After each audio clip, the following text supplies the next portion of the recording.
Bakunze ba Gitega Entertainment Tv ndabaramutse nongere ndabipfuriza ikaze mu kiganiro cuno munsi c'inkino. Ni kiganiro tuza ko bayagira byinshi mu mugwi wa Tigre noir wa hariya mu Ruyigi. Ariko kandi turaza guca no mwihiganwa ryatunganijwe ni na message Ngozi riko rirabera hariya mu ntara ya Ngozi kuri stade Urukundo. Ariko kandi turaza kurangiriza ikiganiro cacu ku mugabane wa Bulaya aho nza kubabwira amakuru y'ukungene amashampiona amwe atanakomakomeye ku mugabane wa Bulaya agiye kuba agaruka. Muri kumwe nanje Eliakim Humvimana nije nabateguriye kino kiganiro kandi nije ngoma ndakibashikirize ico ndabasaba mugumane nanje mu ntango kuva mu ntango gushika mu iherezo y'iki kiganiro. Ntatakaje umwanya reka ngende ku nkuru imwe muzona maze kuba ndababwira. Umugwi wa Tigre noir Warriors numugwi ni barumuna ba Tigre noir bo basanzwe bakorera mu Ruyigi. Aba bamaze kuba baronka umumenyereza mushasha w'umuzungu yamuka mu gihugu ca Ukraine yitwa Oleski Hobe w'imyaka 39.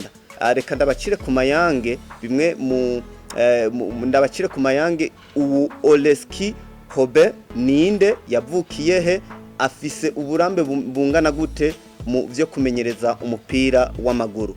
Oleski Hobe numugabo w'imyaka 39 yavukiye mu gisagara ca Zaporizhzhia ni mu gihugu ca Ukraine hari kwigenekerezo rya kabiri ukwezi kwa kabiri mu gihumbi kimwe n'amajana 983.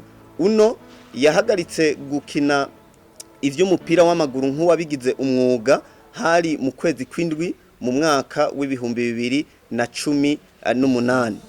Uno amaze guhagarika ivyo kumenyereza ivyo gukina umupira w'amaguru yaciye aja mu vyo yihutira kuja mu vyo kumenyereza umupira w'amaguru ku buryo kwigenekerezo rya gatanu ukwezi kw'icumi mu mwaka w'2018 nyene yaciye aba icegera c'umumenyereza mukuru w'umugwi witwa MFK Meratuk.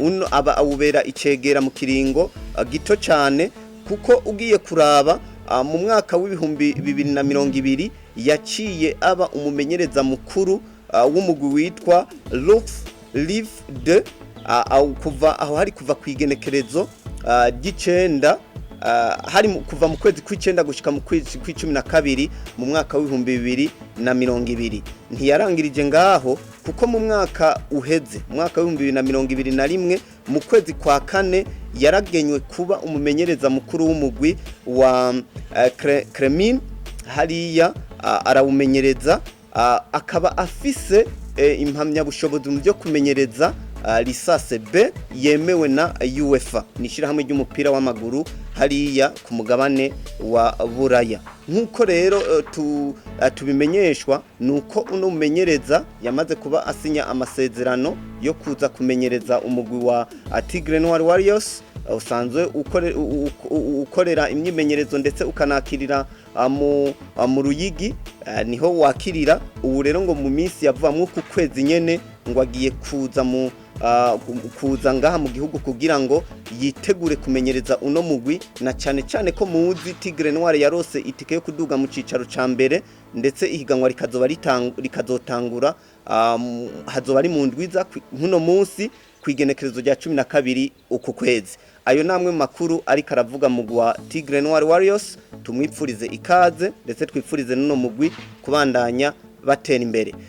Tukiri mu cicaro ca mbere nyene reka ndabamenyesha nkuko nari mpejeje kubivuga yuko ihiganwa rikuru rya Primus League ku munsi wa gatanu igenekerezo rya 12 ukwezi k'umunani kuturimwo ariho ihiganwa rizotangura icese.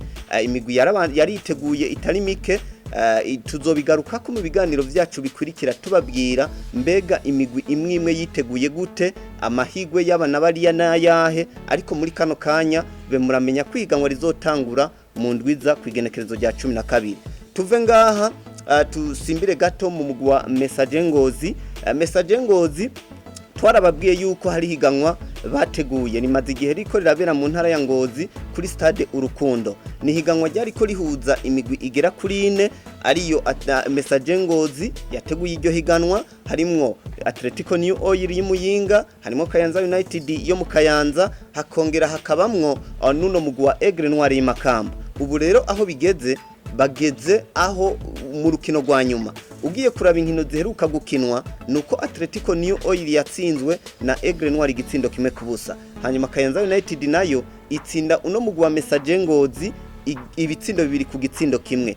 Kuri classement rero mfata kibanza uko ibintu vyifashe nuko Atletico New Oil ikiba iya mbere n'amanota 6, iya kabiri kaba Tigre noir bafise amanota 5, Kayanza United barakurikira n'abagatatu bafise amanota 4, mu gihe umugwi wa Message Ngozi wowo ufata ikibanza ca nyuma n'inota rimwe gusa. Urukino rwa nyuma rero rukazohuza ino migwi ya Atletico New Oil na Tigre noir, nibo bazoca bakina urukino rwa nyuma. Ndabamenyesha yuko uwa mbere azoroswa imiliyoni 10 mu gihe uwa kabiri azoroswa imiliyoni 5. Ni higanwa ririmwo amafaranga atari make, navyo tuzogenda tubibabwira uko bizokurikirana n'uwatahukanye ako gatono ka pre-season.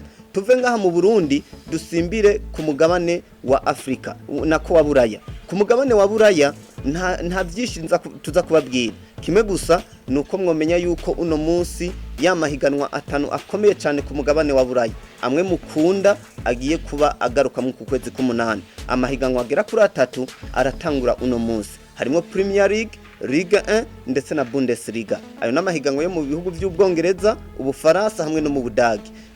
Uno munsi niho inkino muza gutangura kuzibona. Ni mu gihe mu gihugu ca Espagne hoho La Liga bazotangura mu ndwiza, hanyuma Ubutaliyano nibyo higanwa risa nirizotangura ritevye gusumba yandi yose. Ariko nabo nyene mwuku kwezi k'umunani baratangura amahiganwa yabo. Rero imigwi yanyu musanzwe mukunda, ndazi benshi murakunda imigwi hariya ku mugabane wa Bulaya. Mu Bwongereza hari abafana benshi bakunda imigwi yaho. Uno munsi mugiye gusubira kubona bwa buryohe mwari mumaze hafa amezi 3 mutariko murabona. Abakunda Ligue 1 niko kuko Bundesliga, La Liga ndetse na Calcio Serie A hariya mu Butaliyano. Reka ndabashimire cyane, kiganiro cacu cuno munsi ndakirangirize ngaha.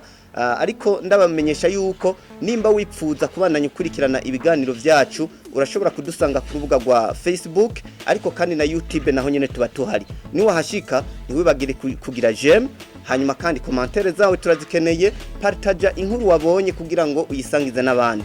Hanyuma kandi ntiwibagire no kugira subscribe ku rubuga rwa YouTube. Ni yari Eliakim Umvimana mwari kumwe, ndabashimire cyane, ndabipfuriza ibihe byiza na weekend nziza, tuze duhurire ku bibuga bitandukanye, mugira ibihe byiza.